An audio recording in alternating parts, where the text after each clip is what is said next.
우리는 살면서 가족, 친구, 직장 동료, 이웃 등 수많은 사람과 관계를 맺고 살아갑니다. 그런데 종종 좋은 의도로 한 말이 오히려 상대를 불편하게 만들고 관계를 어색하게 만들기도 합니다. 특히 나이가 들수록 조언을 해주고 싶은 순간이 많아지죠. 하지만 상대가 원하는 것은 조언이 아닐 수도 있습니다. 그렇다면 어떻게 해야 할까요? 단 한마디만 하면 됩니다. 그리고 이 한마디가 여러분을 더욱 현명하고 매력적인 사람으로 만들어줄 것입니다. 오늘은 철학자들의 지혜를 빌려 대인 관계에서 모두가 내 편이 되는 마법 같은 한마디에 대해 이야기해 보겠습니다. 러시아의 문호 톨스토이는 이런 말을 했습니다. 조언을 듣고 싶어 하는 사람은 많지 않다. 다만 자신을 이해해 주기를 바란다. 많은 사람들이 조언을 좋아할 것 같지만 실상은 그렇지 않습니다. 특히 50대 이상의 분들은 삶에서 쌓은 경험이 많기 때문에 자연스럽게 주변 사람들에게 도움을 주고 싶은 마음이 커집니다.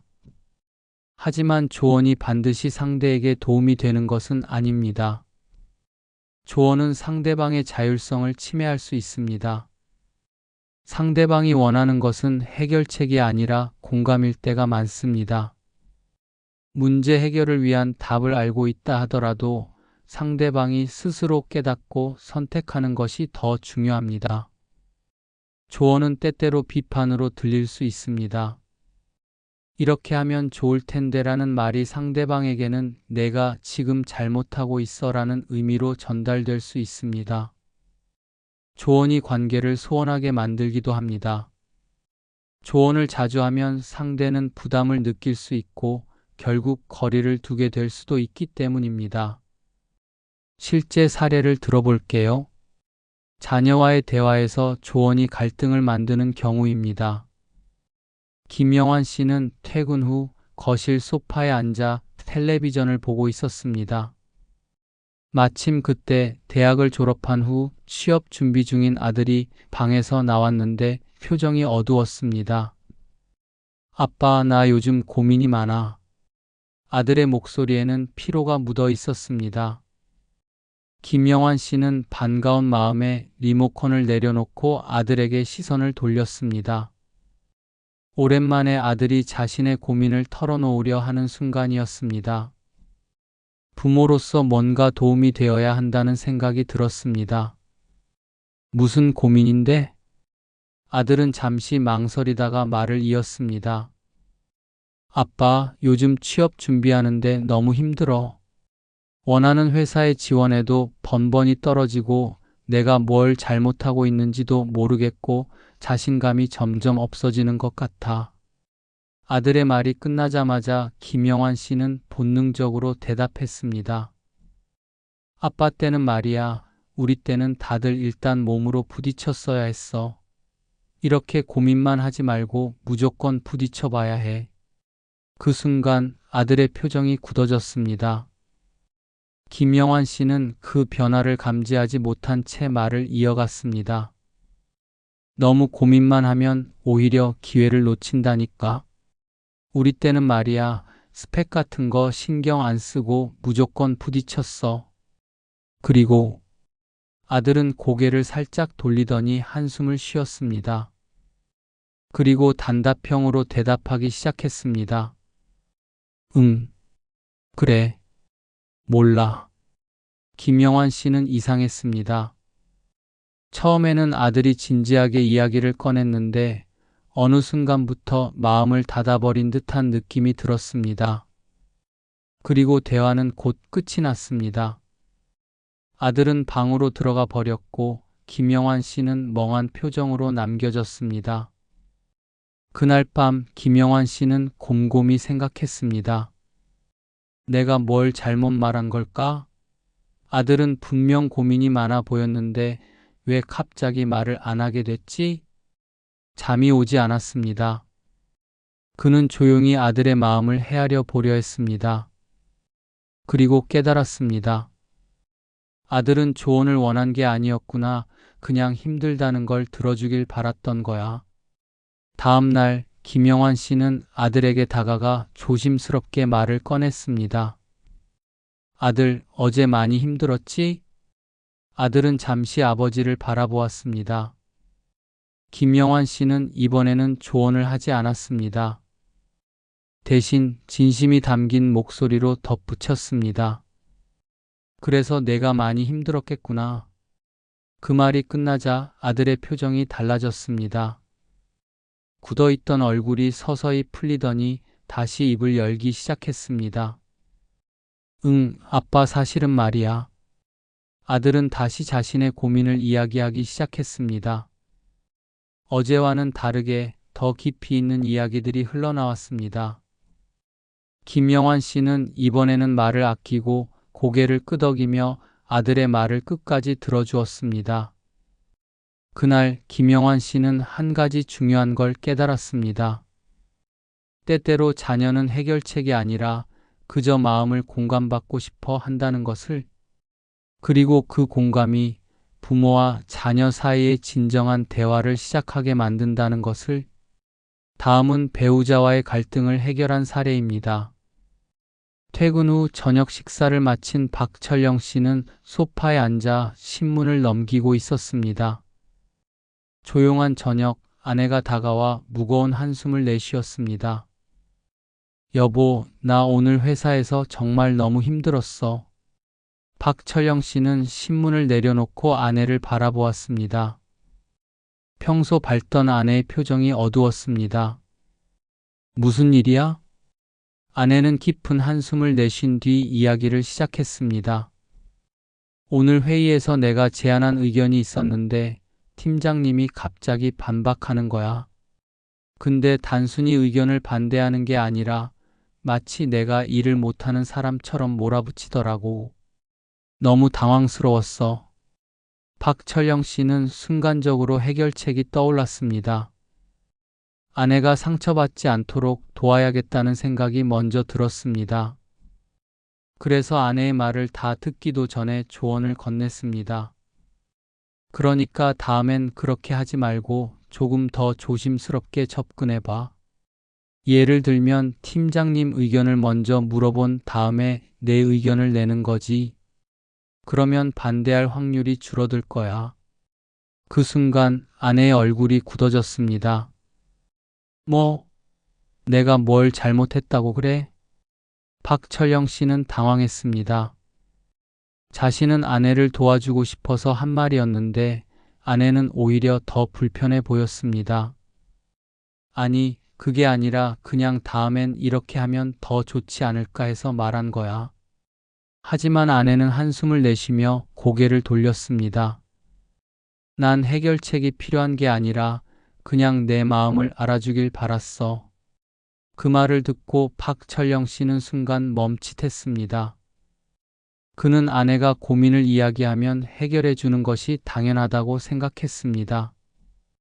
하지만 아내가 원했던 것은 해결책이 아니라 그저 자신의 마음을 이해해 주는 것이었습니다. 그날 밤 박철영 씨는 침대에 누워 곰곰이 생각했습니다. 내가 아내의 감정을 충분히 들어주지 않은 걸까? 아내는 내 조언이 아니라 그냥 공감을 원했던 거구나. 그는 다음날 퇴근 후 아내에게 조심스럽게 말을 걸었습니다. 여보, 어제 회사에서 있었던 일 많이 속상했겠구나. 아내는 잠시 남편을 바라보았습니다. 어제와는 다르게 따뜻한 눈빛이었습니다. 정말 그랬어. 너무 억울하고 속상하고 그 순간 아무 말도 못했던 내 자신이 답답하기도 하고. 아내는 다시 이야기를 풀어놓기 시작했습니다. 하지만 이번에는 어제보다 더 깊고 솔직한 이야기들이었습니다. 박철영 씨는 고개를 끄덕이며 아내의 말을 끝까지 들어주었습니다. 그날 밤 두 사람은 오랜만에 서로의 마음을 깊이 나누었습니다. 박철영 씨는 그제야 깨달았습니다. 사랑하는 사람의 마음을 위로하는 것은 조언이 아니라 공감이라는 것을, 그리고 그 공감이 부부 사이의 진정한 대화를 시작하게 만든다는 것을. 다음은 친구와 관계를 개선한 사례를 들어보겠습니다. 정재욱 씨는 퇴근 후 오랜 친구인 민수와 카페에서 만났습니다. 둘은 학창 시절부터 함께해온 친구였고 서로에게 편한 존재였습니다. 하지만 오늘 만난 민수의 얼굴에는 평소와 다른 그늘이 드리워져 있었습니다. 커피 한 잔을 앞에 두고 민수가 깊은 한숨을 내쉬었습니다. 재우가, 나 요즘 너무 힘들어. 정재욱 씨는 컵을 내려놓으며 친구를 바라보았습니다. 무슨 일인데? 무슨 고민 있어? 민수는 손으로 머리를 쓸어 올리며 말했습니다. 사업이 너무 잘 안 돼. 처음엔 나름 잘 될 줄 알았거든. 근데 자꾸 예상치 못한 문제들이 생기고 손해도 계속 나고 있어. 도대체 뭘 잘못한 건지 모르겠어. 정재욱 씨는 순간적으로 답답한 마음이 들었습니다. 민수가 사업을 시작할 때부터 여러 번 조언을 해줬지만 친구는 자신의 방식대로 밀고 나갔었습니다. 그리고 지금 와서 후회하는 듯한 모습이었습니다. 그래서 본능적으로 이런 말을 내뱉고 말았습니다. 그러니까 내가 처음부터 이렇게 했어야 했는데. 그 순간 민수의 표정이 굳어졌습니다. 뭐, 그러니까 내 잘못이라는 거야? 정재욱 씨는 당황했습니다. 그런 뜻으로 말한 것이 아니었지만 민수는 이미 기분이 상한 듯 했습니다. 아니, 그게 아니라 그냥 내가 좀 더 신중하게 접근했으면 이런 일이 안 생겼을 수도 있잖아. 하지만 민수는 더 이상 아무 말도 하지 않았습니다. 커피를 한 모금 마시더니 조용히 시계를 확인했습니다. 나 오늘 좀 피곤해서 먼저 갈게. 그렇게 민수는 자리를 떠났습니다. 정재욱 씨는 혼자 남아 텅 빈 컵을 바라보았습니다. 그제야 깨달았습니다. 내가 괜히 잘못된 말 한 걸까? 민수는 조언을 듣고 싶었던 게 아니라 그냥 힘든 마음을 털어놓고 싶었던 것 같은데 그날 이후 두 사람은 한동안 연락을 하지 않았습니다. 그리고 시간이 흘러 정재욱 씨는 다시 한번 민수를 만났습니다. 이번에는 지난번과 다르게 민수가 편안한 표정으로 고민을 털어놓았습니다. 재우가, 사실 요즘도 고민이 많아. 사업이 조금 나아지긴 했는데 여전히 쉽지 않네. 이번에는 정재욱 씨도 지난번의 실수를 반복하지 않기로 했습니다. 그는 조용히 민수의 말을 듣고 한마디를 건넸습니다. 내가 정말 많이 고민했겠구나. 그 말 한마디에 민수의 표정이 누그러졌습니다. 그래, 진짜 머리가 터질 것 같았어. 내가 잘하고 있는 건지도 모르겠고 솔직히 좀 무섭기도 하고. 민수는 다시 솔직하게 자신의 마음을 털어놓기 시작했습니다. 그리고 이번에는 대화가 자연스럽게 이어졌습니다. 그 순간 정재욱 씨는 깨달았습니다. 때로는 조언이 아니라 그저 공감해 주는 것만으로도 친구에게 큰 위로가 될 수 있다는 것을, 그리고 그 공감이 관계를 더 깊고 단단하게 만든다는 것을. 이제 중요한 한마디를 알려드리겠습니다. 조언을 하기 전에 이 말을 먼저 해보세요. 내 마음이 이해돼. 이 단순한 말이 놀라운 힘을 발휘합니다. 상대방이 어떤 감정을 느끼고 있든 내 마음이 이해돼. 라고 말하면 상대는 위로받고 안정감을 느낍니다. 심리학에서도 사람들은 자신을 이해해주는 사람에게 호감을 느낀다고 합니다. 철학자 칸트도 사람은 이성적 존재이지만 감정을 이해받을 때 비로소 진정한 연결이 이루어진다. 라고 말했습니다. 실제 어떻게 대화해야 하는지 예를 들어보겠습니다. 내 마음이 이해돼. 가 실제로 어떻게 적용될 수 있는지 예시입니다. 첫째, 자녀가 직장에서 스트레스를 받을 때 잘못된 예는 그렇게 할 게 아니라 내가 더 적극적으로 행동해봐. 라고 합니다. 이렇게 해서는 안 되겠죠. 이럴 때는 내 마음이 이해돼. 힘들었겠다. 라고 말해줘야 합니다. 둘째, 배우자가 고민을 털어놓을 때는 내가 말했잖아. 그렇게 하면 안 된다고. 라고 말하면 안 됩니다. 이럴 때는 당신 마음이 이해돼. 정말 속상했겠네. 라고 말해줘야 합니다. 그러면 당신의 남편과 아내는 내가 정말 결혼을 잘했구나 하고 생각할 것입니다. 무조건 배우자 편을 들어줘야 합니다. 셋째, 친구가 사업이 잘 안 풀린다고 할 때는 내가 예전에 해보니까 이렇게 해야 돼. 라고 말하면 안 되고, 이럴 때는 내 마음이 이해돼. 많이 고민되겠구나. 라고 공감해줘야 합니다. 우리는 누구나 인생에서 크고 작은 선택의 기로에 서게 됩니다. 그럴 때마다 주변 사람들은 말하죠. 내가 해보니까 말이야, 너를 위해 하는 말인데, 하지만 이 조언들이 항상 도움이 될까요?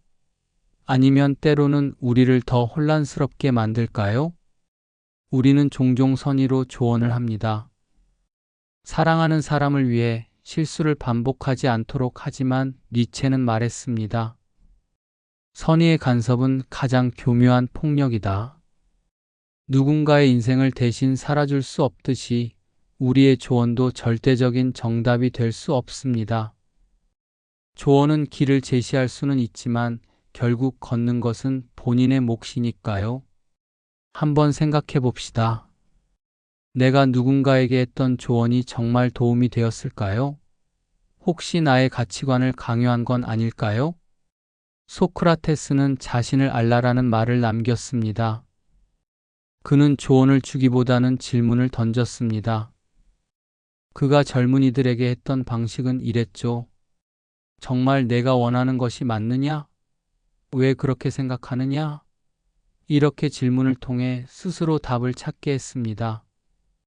좋은 조언이란 누군가에게 정답을 주는 것이 아니라 스스로 답을 찾도록 돕는 것입니다.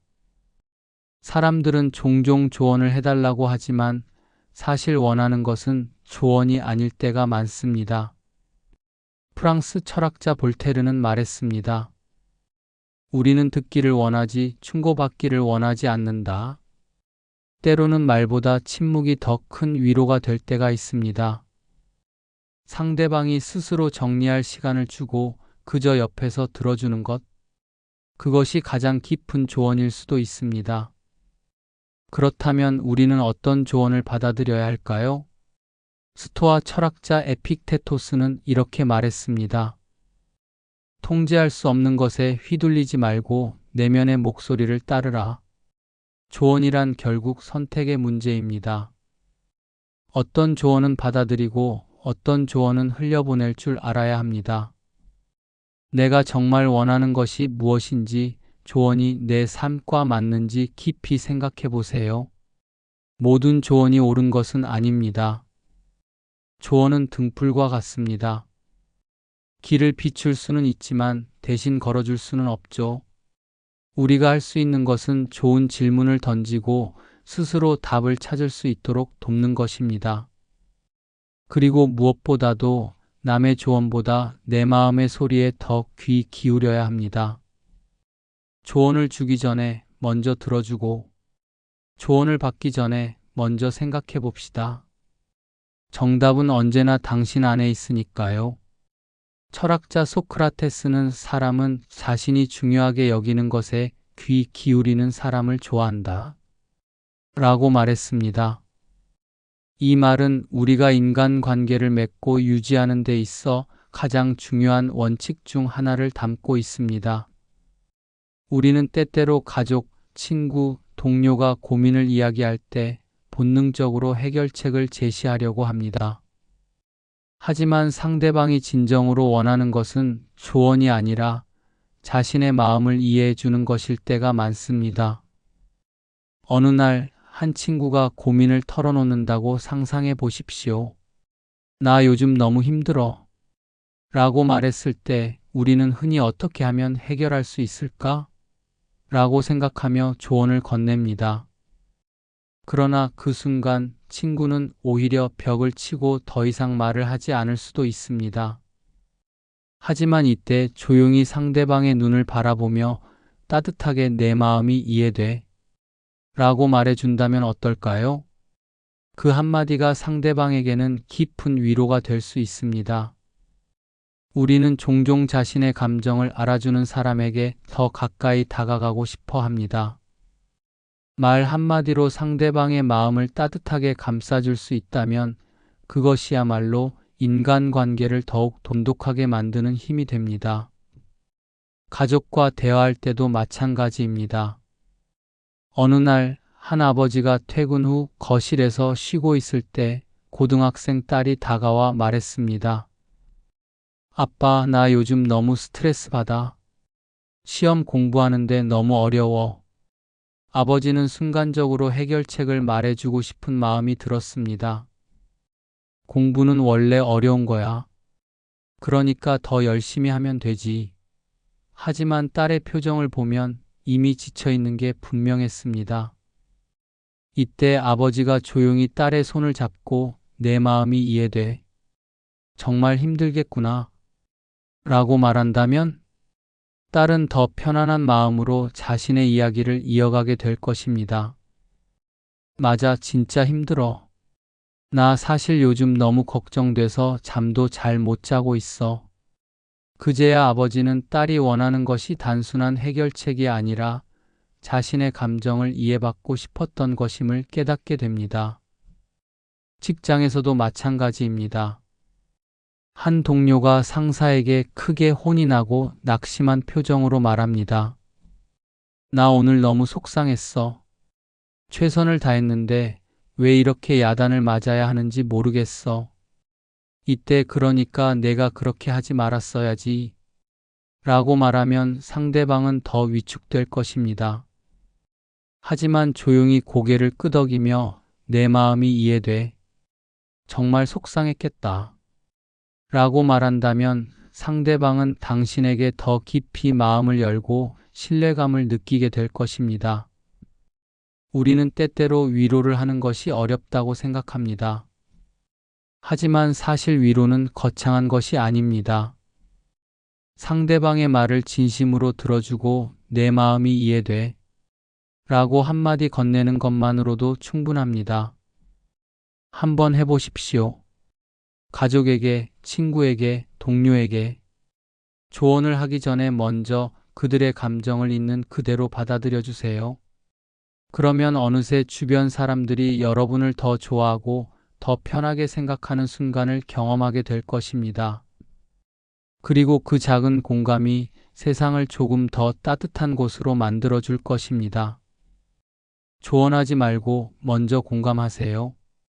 그 한마디가 여러분을 더욱 현명하고 따뜻한 사람으로 만들어 줄 것입니다. 좋아요와 구독은 큰 힘이 됩니다.